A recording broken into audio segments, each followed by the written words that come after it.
बघताय हा क्रॅक दाखवा कॅमेरामॅन. बघा हा क्रॅक बघा किती मोठा क्रॅक आहे बघा. ह्याच्यात पाणी टाकतोय पूर्णपणे पाणी खाली पण जात आहे. बघा हा क्रॅक बघताय. आता या ठिकाणी आम्ही विचारपूस केली असता मागच्या 1 महिन्याआधी हे कॉन्क्रिटीकरण या ठिकाणी झालेलं आहे. नमस्कार मित्रांनो, मी अमोल गर्जे. आता मनोर-वाडा ज्या महामार्गाचं काम सुरू आहे, मनोर-वाडा वाडा भिवंडी, त्या रस्त्यावरती मी उभा आहे. आता मनोर पासून थोड्याच मीटर अंतरावरती तुम्ही बघताय माझ्या मागे जे कॉन्क्रीटीकरणाचं जे काम झालेलं आहे. या ठिकाणी हे गोंडपाट टाकले होते. या ठिकाणी मी बघतोय की खूप मोठा क्रॅक हा पडलेला आहे. कॅमेरामॅन पुढे या. आता बघा हा क्रॅक जो तुम्ही बघताय,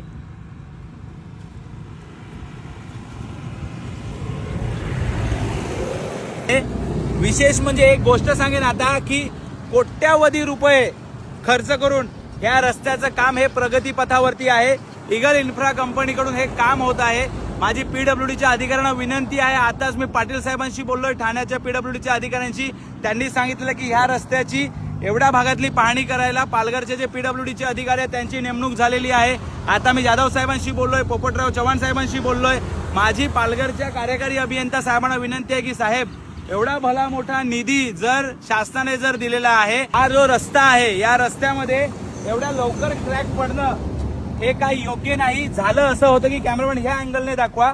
तुम्ही बघता या ठिकाणी हा जो भाग आहे हा आधी केला होता व त्याच्या थोड्याच वेळानंतर इथून पुढे कॉन्क्रिटीकरण सुरू केलं होतं. त्याच्यामुळे या ठिकाणी पूर्णपणे जो मटेरियल आहे हे पूर्णपणे या ठिकाणी बसलं नाहीये. या ठिकाणी योग्य रीतीने या ठिकाणी क्युरिंग झालेलं नाहीये. तुम्ही बघताय कडाक्याचं ऊन पडलेलं आहे पण गोण्या ह्या सुकलेल्या आहेत. जर क्युरिंग जर रस्त्याची झाली असेल तर हे क्रॅक पडले कसे आणि योग्यरित्या जर काम झालं असेल तर हे क्रॅक पडलेत कसं.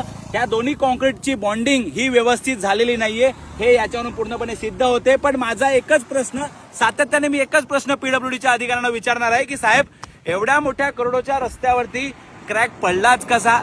या ठेकेदाराच्या पूर्णपणे कामाची गुणवत्ता तपासणी करून घ्यावी. एकतर या ठिकाणी कुठेच लांब पर्यंत सुरक्षेचे बॅरिकेड नाहीयेत, डेंजर झोनची पट्टी नाहीये.